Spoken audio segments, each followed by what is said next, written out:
Cheers, thanks. Thank you, councillors. Thank you, staff. Thank you, members of the public and members of the media for joining us. It is 5:30. I'll declare this OCM open. And in doing so, I would like to acknowledge the traditional owners of the Noongar Wadandi people and their continuing connection to the land, waters and community. We pay our respects to all members of the Aboriginal communities and their cultures and to elders past, present and emerging. A couple of announcements from myself. First one, quite a sombre announcement. Just would like to take a moment to pause and consider the people of Israel and Palestine at the moment and the ongoing conflict in the Middle East. Obviously a very sombre occasion. I know there's many people within this community with friends, family, relatives and the like over in that situation. So I think it's just fitting that we might just pause for a moment to reflect on what's happening there.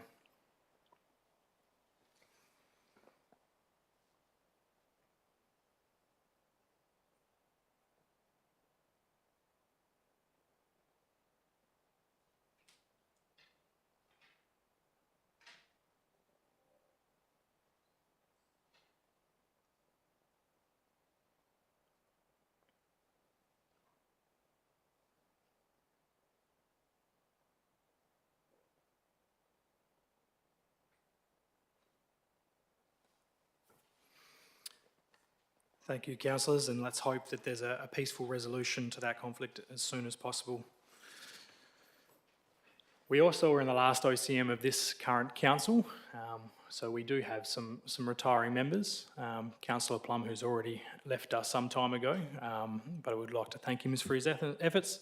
Councillor Benny McCleary, who is on leave at the moment but is also retiring, would like to thank Councillor McCleary for her term and her time on council. And Councillor Amanda Yip, who is with us tonight, her last council meeting. Thank you very much for your efforts and your commitment to this community and this council. It's been a fun 2 years. Obviously, we have some rerunning councillors, and come Saturday or come Sunday, more than likely, we'll have a new council in some way or another, as there's 4 positions vacant. So looking forward to that, but would really like to thank this council and the staff and the community for the last couple of years. We'll see how we go on Sunday. As I mentioned, Councillor McCleary is on leave. The rest of us are here.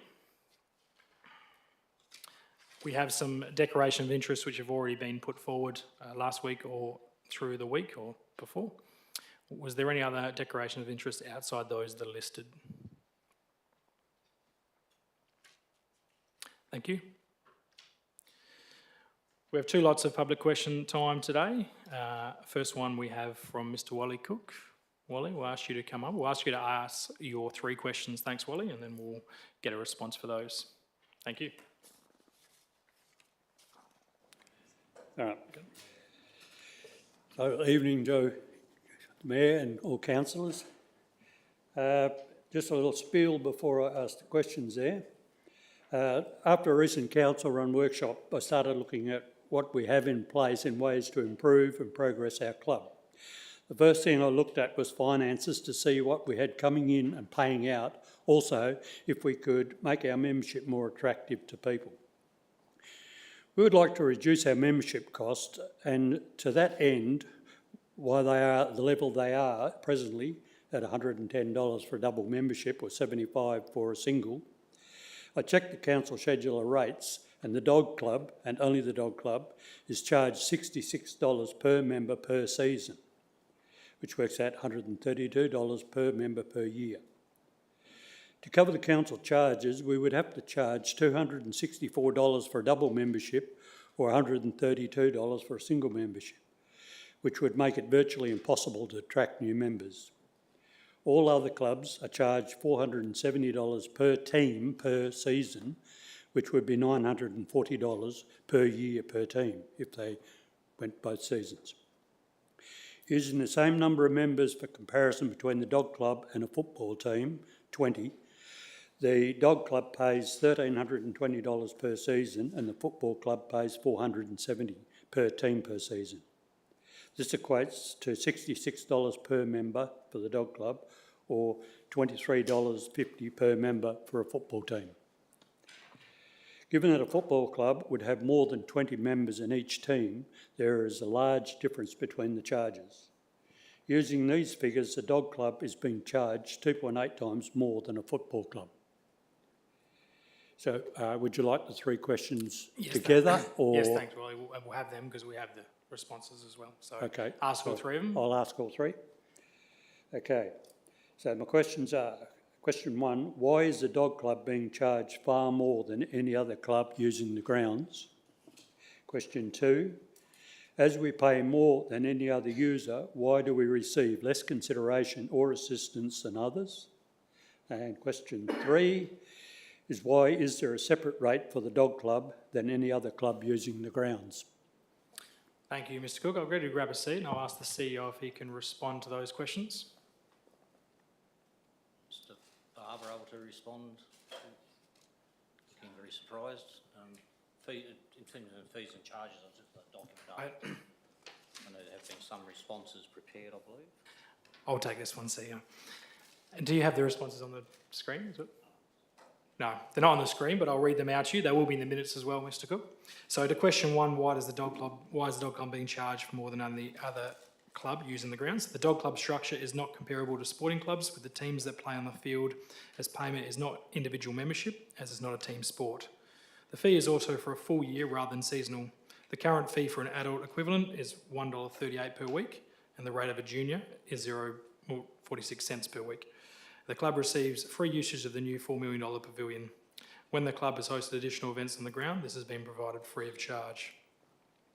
Your question two was in relation to, well, the question exactly was, as we pay more than any other users, why do we receive less consideration or assistance than others? The answer provided to that was the dog club does not pay more than any other user. Again, it can be very difficult to compare pricing, as many other clubs are self-sufficient in managing their own facilities and playing spaces and do not utilise the space year-round.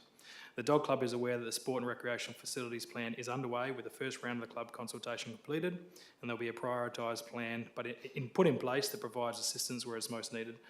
After clarifying with GLGSC,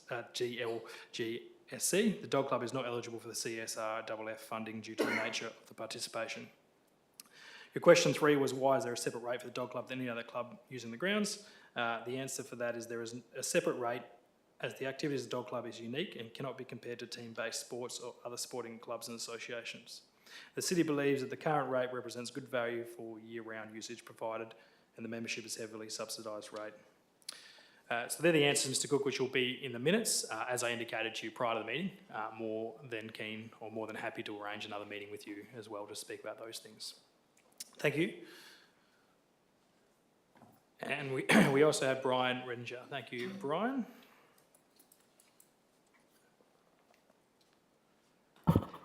Thank you for allowing me to present the questions, and greetings to the councillors, the mayor, the CEO, Gary Barber.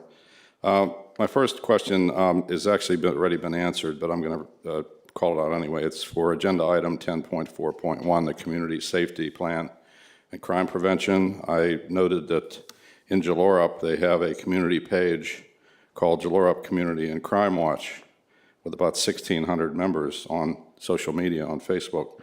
And I was asking if Bunbury has a similar page, but since then I understand that Bunbury Crime Stoppers is even a much larger site. There's some 27,000 people that tie into that one. But really my question is more about, how does that work with the safety plan that's being approved tonight? Is somebody actively watch that site, or does it just go to no man's land? So I could slightly rephrase my question on that one. Sure. Okay, the second question is related to my agenda item 10.4.3, which is the Tourism and Events Working Group. Firstly, I want to thank the city councilors, Mayor Jason, CEO, and particularly Gary Barber for his recent work in recommending and hopefully approving this evening the creation of this new Tourism and Events Working Group. The main purpose of this group and the main deliverable will be a first-class local tourism plan for Bunbury that will be visitor-centric and really put Bunbury back in line to grow its visitation by leveraging off such things as key events, our local attractions, our accommodations, and even the Boar. I think we'll use the Boar to our advantage in the end, hopefully not lose that many visitors when it opens up.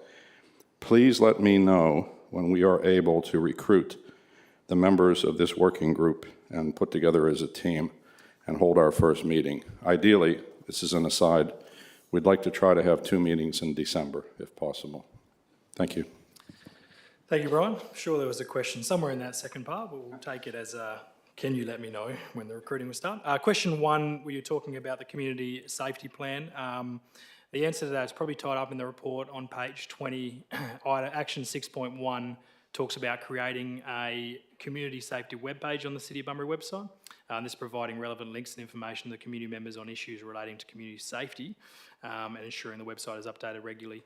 I would have thought that a web page is obviously going to have some social media presence in there. So that responsibility is of the Community Safety and Emergency Management and the Marketing Communications team here at the City. As the report indicates, there will be updates back to that group. So no doubt some of the comments you've made there will be reported on and against on progresses or future actions or future recommendations, but it will be covered in there. We'll note your second question, I think, Mr. Renger. Oh, there is a response. I'll just provide back to the CEO. Thank you, Mr. Mayor. Just in terms of the seeking membership or nominations, so if Council chooses to endorse the executive recommendation tonight, the City will commence advertising for the membership as outlined in the terms of reference. The timeline for that is advertising will occur in October and November this year, concurrently with the request for quotation for consultant going to market. So hopefully by the end of November, maybe early December, there will be the chance to have Council ratify or consider those nominations and hopefully ratify the members. Thank you, Mr. CEO. Good luck, Mr. Renger, if you apply. Moving along.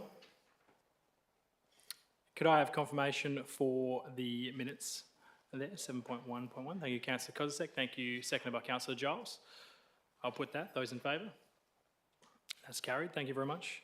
And the minutes of the advisory meeting from the Audit Committee. Could I have a mover for that, please? Thank you, Councillor Kozisek. A seconder? Thank you, Councillor Andrew. I'll put that. Those in favour, please indicate. That's carried unanimously. Thank you. We have no petitions, presentations or deputations tonight. Councillors, we are dealing with the agenda. There is nothing that requires an absolute majority, but we do have items which have been requested to be taken out by elected members. So item 10.1.1, Councillor Yip, just speak to that. Councillor 10.3.2 to give an update, and again, councillors, how we'll deal with that, similar to the other week, considering there's some comments on the confidential attachment on that. We'll deal with that and the confidential part at the end of the meeting. 10.4.3 has been requested by Councillor Kozisek. The rest at this stage are all simple majorities. Are there any others that councillors would like to comment? Oh, yes, Councillor Quinn. Thank you, Mr. Mayor. Can I have 10.5.2? Sure. Sure, can do. Any others? Councillor Steele? It's just a question about the Dunstan Street lights. That's all I'd like to... Yeah, sure, we can take that out for a question.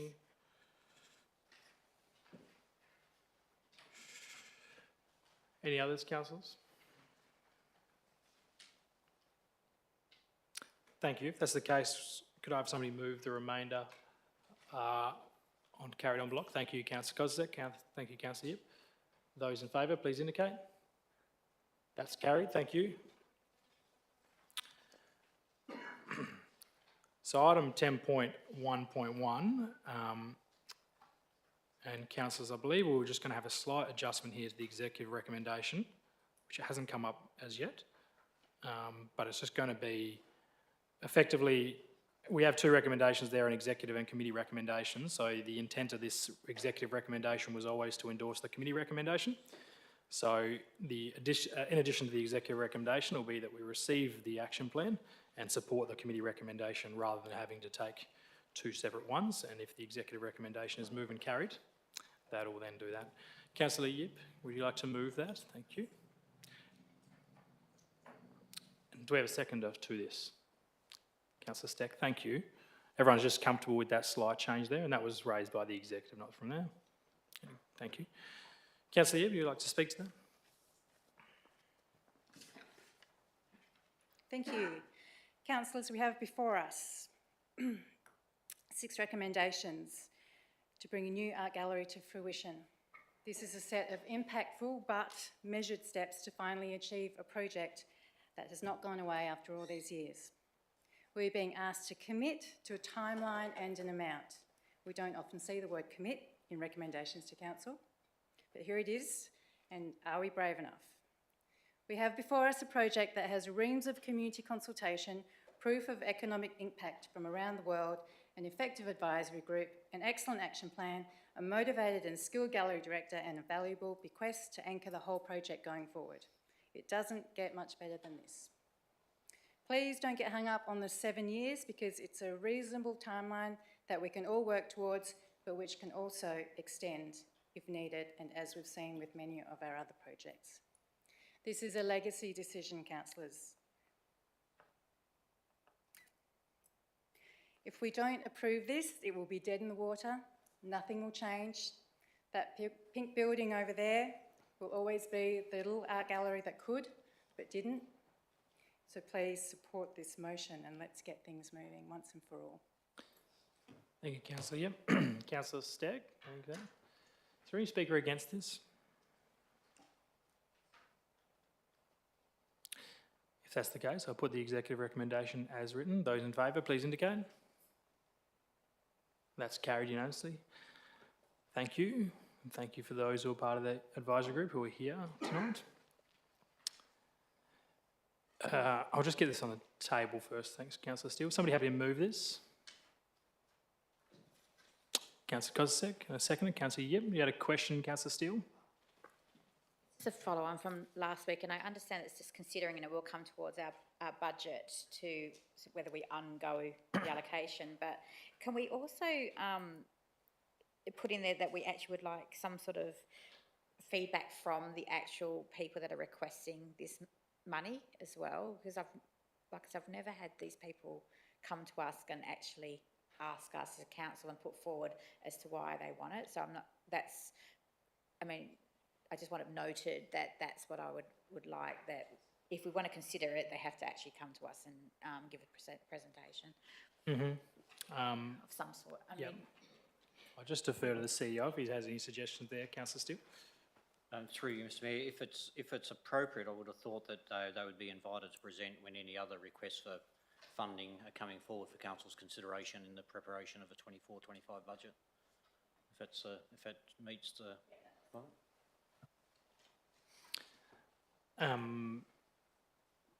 Question, Councillor Stagg? Mr Mayor, can you take them separately, please? I can. Thank you. Any other questions on this, councillors? Is there likely to be any debate? I will take item 1 first, though. Those in favour of item 1, please indicate. Those against? That's carried unanimously. Those in favour of item 2, please indicate. Those against? 3 against, that's carried. That item is carried. Thank you. As we indicated, councillors, we'll deal with item 10.3.2 at the conclusion at confidential item. Item 10.4.3 is the proposed City of Bunbury Tourism Working Group. Councillor Kozisek indicated to pull this out. Councillor Kozisek, would you like to move? Thank you. Councillor Kozisek, is there a seconder? Seconder, Councillor Steck. Thank you. Councillor Kozisek. Sorry, Councillor Kozisek. Take your time. We'll do it the other way around. Thank you, Mr Mayor. Item 10.4.3, proposed City of Bunbury Tourism Working Group.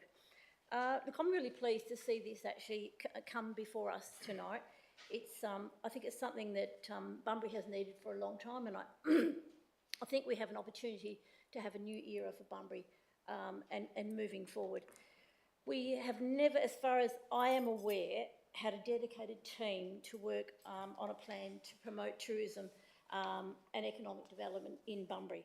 We fund many other groups and initiatives in the area, you know, Bungeo and lots of other things, which create benefits for lots of other areas, but nothing that is necessarily about Bunbury and our city.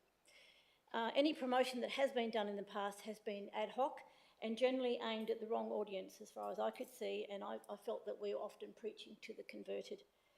This new working group will be tasked with developing goals and objectives and a plan that will go hand in hand with any economic development action plan that we come forward with.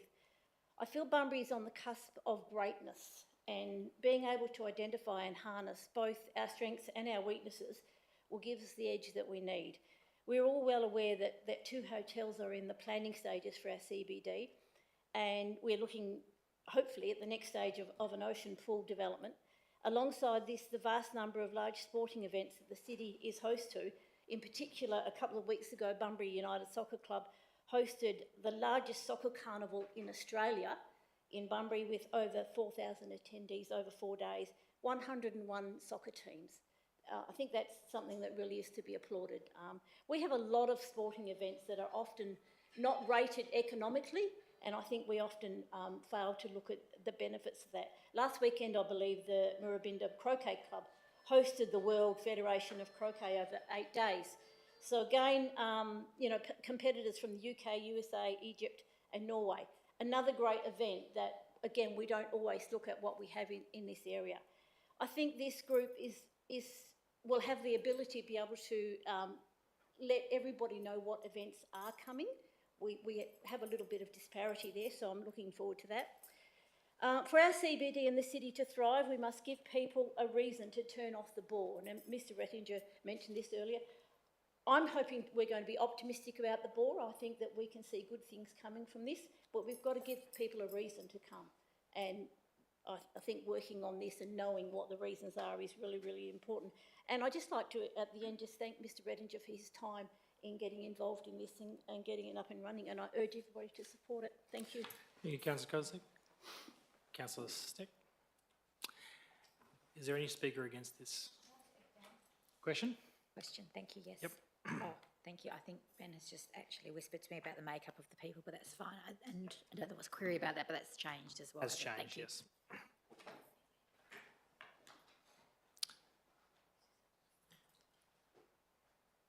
Councillor Gassett, question?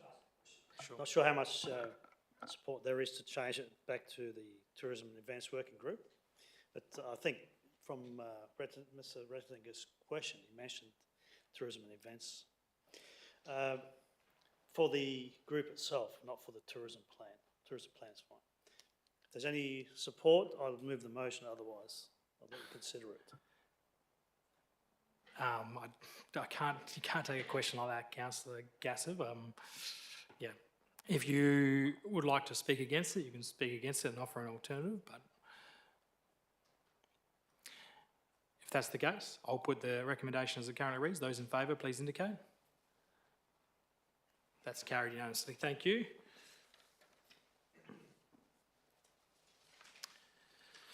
Item 10.5.2, I'll just get this on the table. Is there a mover to this one? Councillor Quain? Thank you, Mr Mayor. Can I please ask for consideration to add another third item to that motion? Let's just get this one on the table first, Councillor Quain, and then we can take your question or comment. So just one moment. Is somebody happy to move this as it reads right now? Thank you, Councillor Andrew. And a seconder? Is there a seconder to this? Councillor Turner. Do you want to phrase your comment as a question, maybe best, and then we can work out how to deal with that, Councillor Quain?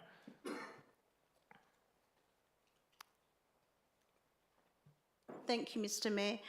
Just consideration for adding point 3 to request the city to investigate suggestions for more female named road signs, because I believe that the list of road signs is now getting quite minimal. Sure. Just grab a seat, Councillor Quain, before we get into debate.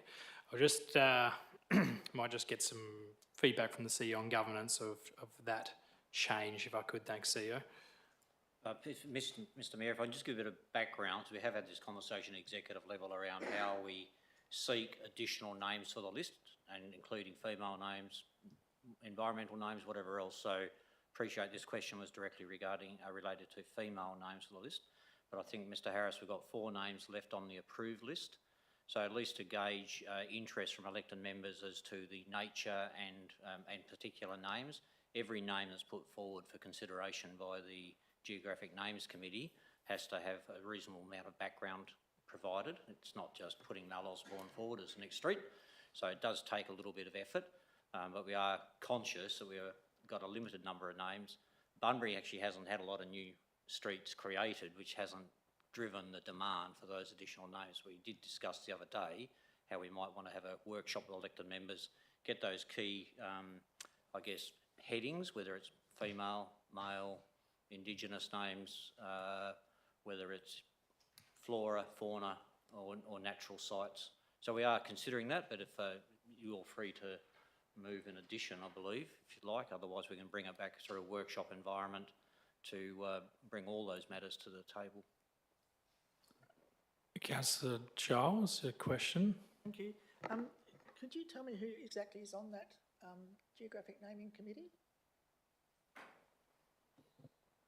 Through you, Mr Mayor, I understand it's a state government-led group through Landgate, so it's not a local group.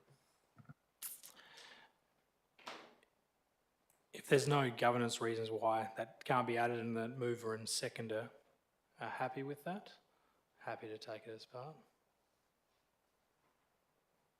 No problems? Seconder?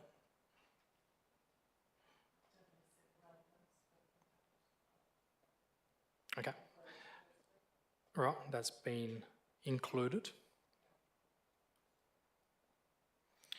That's been added. Councillor Quain, so we can take that as the mover next. That can form part of the council recommendation. Councillor Andrew, would you like to speak to this at all? Question? Only because it was something I brought up last week, and I just think it's maybe not written correctly, like female named roads. Yeah, we'll just have it. And the reason was obviously the last few names have been named after men within our city, and I do think we have significant women that have contributed to our great city. Is there a question there So somewhere? yeah, the question would be, it just needs to be like more female. Sure. Not just female names, so, Dora. Sure, I've got a thought, Councillor Steele. Yeah. And Councillors as well, if we do have some changes, we generally like to see them earlier. I'm just thinking, given the advice the CEO provided and Councillor Quain, given that there was an indication the CEO may do that, would you prefer or accept if we included that the city workshop with elected members on future road name considerations? Thank you, Mr Mayor. Yes, absolutely. Okay, CEO, do you want to word something up in that regard? Just changing that.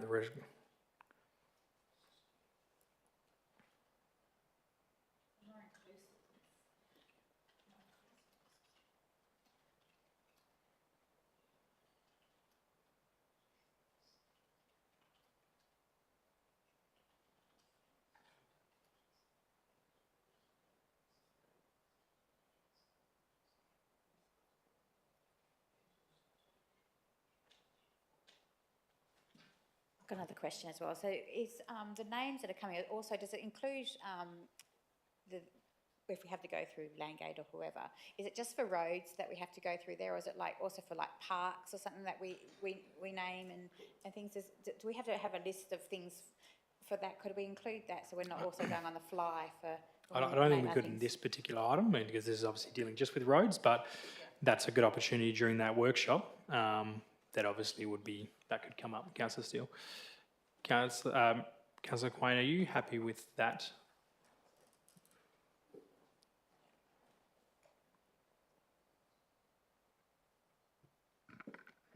Thank you, Mr Mayor. Yes, I do agree with that. Councillor Andrew as mover and Councillor Turner as seconder. Thank you. Councillor Andrew, anything to add on that? Councillor Turner, is there a speaker against this? Bearing in mind that 3 is now part of the recommendation. If that's the case, I'll put that. Those in favour? That's carried. Thank you. So members of the public, we just have a couple of items to deal with which are confidential in nature. So I would just request that somebody we go behind closed doors to deal with them. Thank you, Councillor Andrew. Thank you, Councillor Steele. Those in favour, please indicate. That's carried unanimously. Thank you for those who have joined us. We will be back to read those decisions.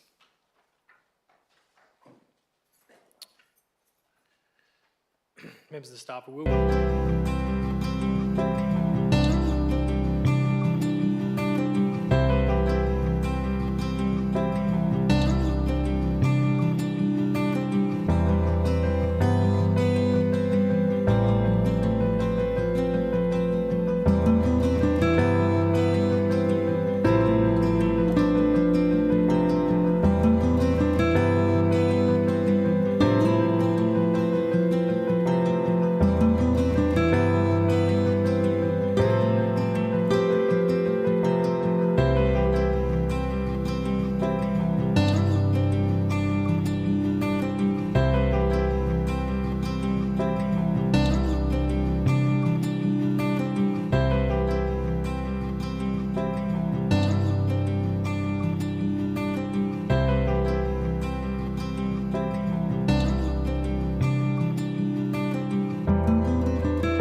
Thank you to the members of the public for returning. Sorry for the false start a moment ago. We just had to get any officers who are relevant to this item back in the room.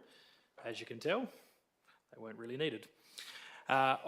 We dealt with 2 items behind closed doors. Item 1 was 10.3.2, the CEO contract finalisation. That executive recommendation was that council support and agree to the finalisation of employments in accordance with the confidential attachment CRUSC 10.3.2-A. That recommendation was carried 8 votes to 3. The next item we dealt with was the traffic management services. Although you can all see that, I'm obliged to read this out, so please bear with me.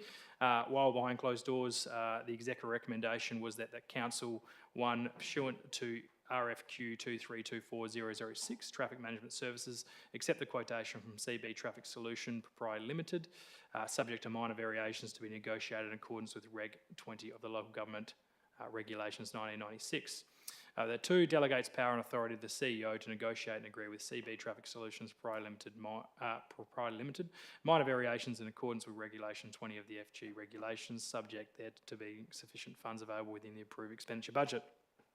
3, subject to resolutions 1 and 2, authorise the CEO to enter into a contract with CB Traffic Solutions Pty Limited to provide traffic management services. And 4, following entry into the contract, negotiate variations to CB Traffic Solutions Pty Limited, the respective contract, subject to being sufficient funds available within the approved budget expenditure for that project line item. That item was moved and seconded there and carried unanimously with Councillor Steck not in the room, which probably just needs to be added to the declaration of interest there. Minute taker. That brings us to a close.